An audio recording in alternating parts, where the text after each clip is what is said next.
दोस्तों, पूर्वी लद्दाख में भारत और चीन का पिछले 2.5 महीने से तनाव चल रहा है।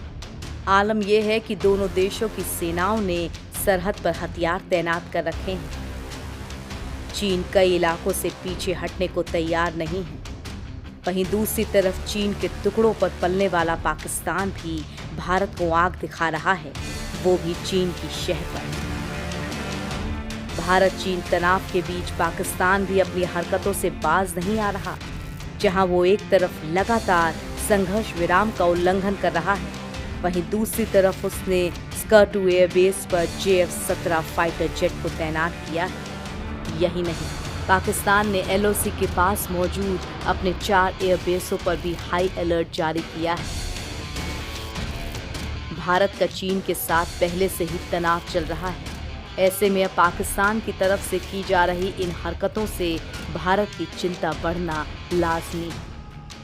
इतना ही नहीं, पाकिस्तान ने भारत से लगती सीमा के करीब गिलगित में वायुसेना का अभ्यास भी किया है। हालांकि भारत दोनों ही मोर्चों पर पाकिस्तान और चीन को मुंह तोड़ जवाब देने की क्षमता रखता है।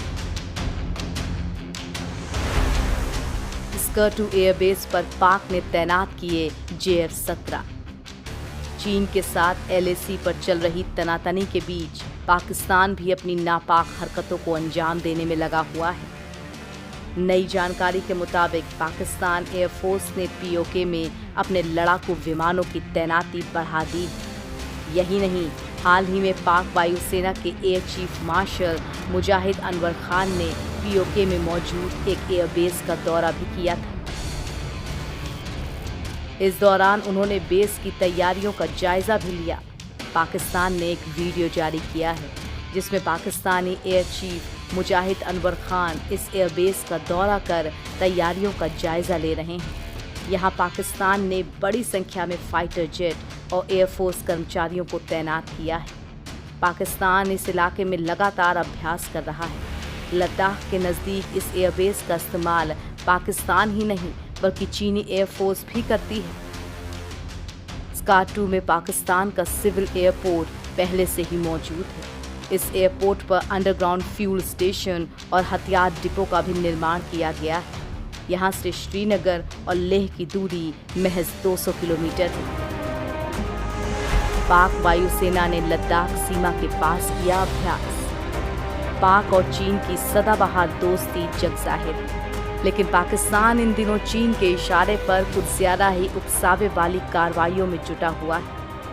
वास्तविक नियंत्रण रेखा पर चीन से जारी विवाद के बीच पाकिस्तान ने भी गिलगित में वायुसेना का अभ्यास कर आंखें दिखाने की कोशिश की है। बताया जाता है कि जिस पूर्वी लद्दाख इलाके में भारत और चीन का विवाद चल रहा है, गिलगित का इलाका उससे ज्यादा दूर नहीं है। पाकिस्तानी वायुसेना ने अपना अभ्यास जम्मू कश्मीर के हिस्से गिलगित बाल्टिस्तान में किया है। ये वो इलाका है जिस पर आज़ादी के बाद पाकिस्तान ने कब्जा कर लिया था। दरअसल चीन के इशारे पर पाकिस्तान इस इलाके में फाइटर जेट की तैनाती कर रहा है। हालांकि चीनी वायुसेना भी इन एयरबेस का इस्तेमाल करती रही है, लेकिन अभी भारत का जो तनाव चीन के साथ चल रहा है और अगर बात युद्ध तक पहुंचती है तो चीन इस एयरबेस का इस्तेमाल कर सकता है, जिससे निश्चित ही भारत की चिंता बढ़ सकती है।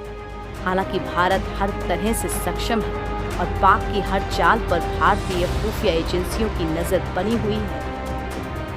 भारत के सामने चीन का खतरा तो है ही, साथ ही उसे पाकिस्तान से भी निपटना होगा और शायद इसी वजह से भारत लगातार खतरनाक हथियार खरीद रहा है, ताकि अगर दो मोर्चों पर भिड़ना पड़े तो आधुनिक हथियारों से चीन और पाकिस्तान दोनों का काम तमाम किया जा सके। भारत बढ़ा रहा है अपने हथियारों का जखीरा। भारत को घेरने के लिए चीन ने पाकिस्तान को भी अपने साथ ले लिया है। हालांकि ये तो जग जाहिर है कि पाकिस्तान के लिए चीन की जी हुजूरी करना क्यों जरूरी है। चीन से बढ़े तनाव को देखते हुए दुनिया के कई देश भारत की सैन्य ताकत को और मजबूत करने की कोशिश कर रहे हैं। एक तरफ जहां फ्रांस से राफेल लड़ाकू विमान आने ही वाले हैं, तो दूसरी ओर Israel air defence system Bharat को दे रहा है। इसी कड़ी में अमेरिका से भारत को जल्द ही तोप में इस्तेमाल होने वाले गोला बारूद भी दिए जाएंगे, जबकि रूस ने भी भारत को आधुनिक हथियार और गोला बारूद देने का वायदा किया है। इन सब के अलावा भारत पाकिस्तान और चीन पर नजर रखने के लिए आधुनिक ड्रोन खरीद रहा है।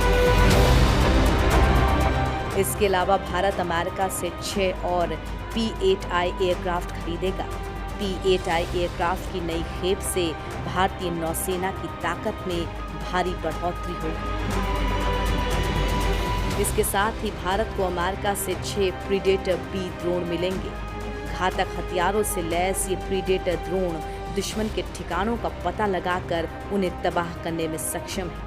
ईरानी कमांडर सुलेमानी को अमेरिका ने इसी ड्रोन से मौत दी थी। चीन और पाकिस्तान की हरकतों पर नजर रखने के लिए ये ड्रोन काफी कारगर साबित होगा।